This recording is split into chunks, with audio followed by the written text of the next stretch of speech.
qimorga qaram insonlar ko'pincha kechqurun soat 12 dan keyin 1-2 larda katta summalar yutkaziladi.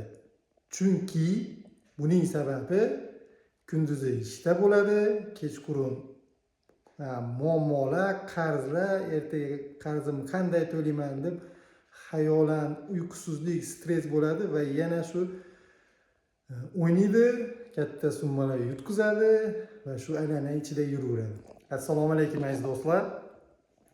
Sizlar bilan qimordan chiqishning 20 qadami loyihasini ko'rib chiqishni boshladik. Kecha birinchi qadam moliyaviy nazoratni yaqin insoningga topshir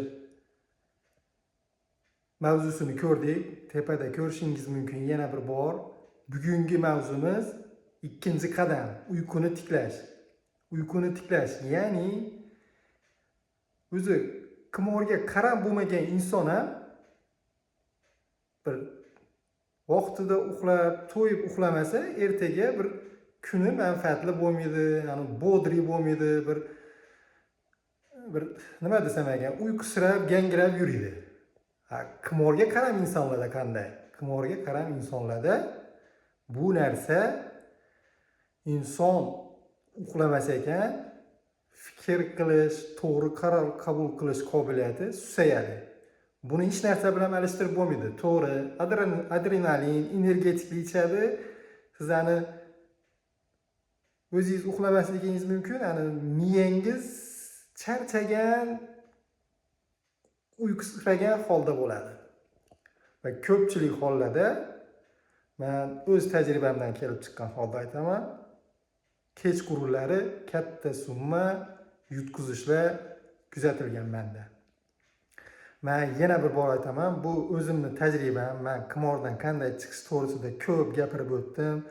Oldingi videolarimda ko'rishingiz mumkin va yana shu uyquni tiklash borasida shunga misol tariqasida o'zimdan misol qilib aytaman. Shu oldin o'ynab yurgan o'yin paytimda asosan kunduzi ishlayman, ishdan keyin o'zi ishni muammosi, problemasi degani, keyin undan tashqari qarzdorlik muammo, kechqurun shu hamma narsa chalkash bo'lib ketadi. Oila, pul topish, uni sotib olish, uyga xarajat, kreditni qanday yopish, o'zi pul yetmayapti, lekin boshda yana bir marta o'yna, yutkazilganlarni qaytarib ol degan xayollar bo'laveradi. Shuning uchun men shu o'yin paytida to'g'ri uydagilar bilmasin deb kunduzi stavka qilib qo'yardim-da, o'yinlar, Liga Chempionovning o'yinlari soat 2 da tugaydi.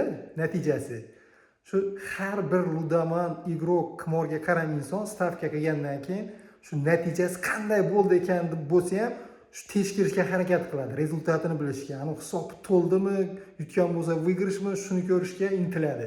Kechqurunlar shu uxlab yotganda endi uyqu bo'lmaydi. Uxlashga endi harakat qilasan, xayoling ketadi, nima bo'ldi ekan, yutdimi, yutqizdimi. Va shu turib orada telefonni qaraysan, rezultatini qaraysan.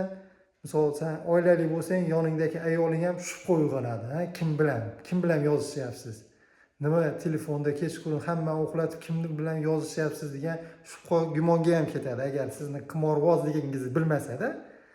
Xullas, mana shunaqa misol tariqasida o'zim tajribamni aytdim. Endi ko'pchilik bilan suhbatda shuni aytayapmanki, ko'pchilik hollarda inson uyqusiz bo'lib qoladi, jahldor bo'lib qoladi. Kechqurun shu uxlolmaydi, problemalar o'ylaydi va yana nima qiladi? Miyaga signal boradi-ku, bir marta o'yna. Shu agar kartasida pul bo'lsa tashab o'ynaydi, yutkazadi, keyin shu yutkazilganni endi qaytarib olish rejasini o'ylaydi. Ertaga kimdan pul olsam ekan, kimdan bir voqealarni o'ylab topib bir aldasam ekan degan o'sha xayolda analiz ketadi-da. Vaholanki uyqu chala bo'ladi, ertaga turasiz, ertaga ishingiz ham bir barakatli bo'lmaydi, chunki to'liq bir xorlik olmagan miya o'zi kunduzi o'z funksiyasini bajara olmaydi, to'g'ri qarorlar qabul qila olmaydi. Shuning uchun men bu ikkinchi qadamni aytishimdan maqsad uyquni tiklash, to'g'ri yo'lga qo'yish. Bu borada bir nechta usullarni aytib o'taman hozir sizga. Buni foydasi juda ham katta. Siz o'ynab qo'yishingizni oldini oladi. Chunki inson to'liq 7-6 soat uxlasa, qaror qabul qilish qobiliyati kuchayadi. Kuchaygandan keyin inson bir analiz qilib ko'radi. Shu paytgacha inson muammolar orttirgan-ku, to'xta deb fikr yuritishi mumkin. Yana bu shu uyquni tiklashda bir xil vaqtda uxlab, bir xil vaqtda uyg'onishni harakat qiling. Keyin uyqudan oldin iloji boricha qo'limizda hammamizda telefon, shu kechqurun yotsak ham mana YouTube'da Reels yoki Instagram'da qisqa video Reels'larni ko'rishni boshlaymiz.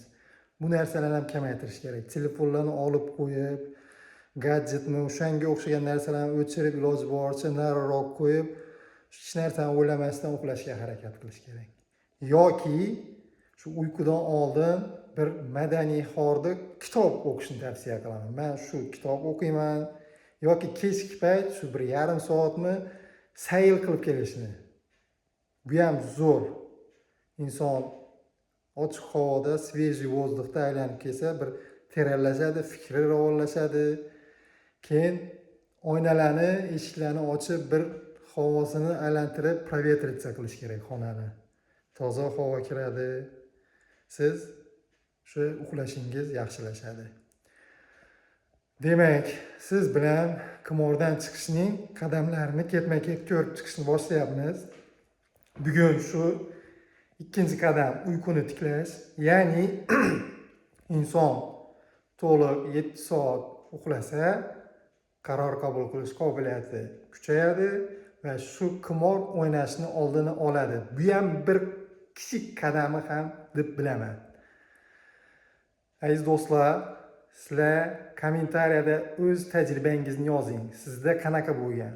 Kechqurunlari siz ham uxlay olmay yutqizib qo'yganmisiz? Yutqizib qo'ygan bo'lsangiz kommentariyada yozib qoldiring. Keyingi qadamlarni o'tkazib yubormaslik uchun obuna bo'lib qo'ying.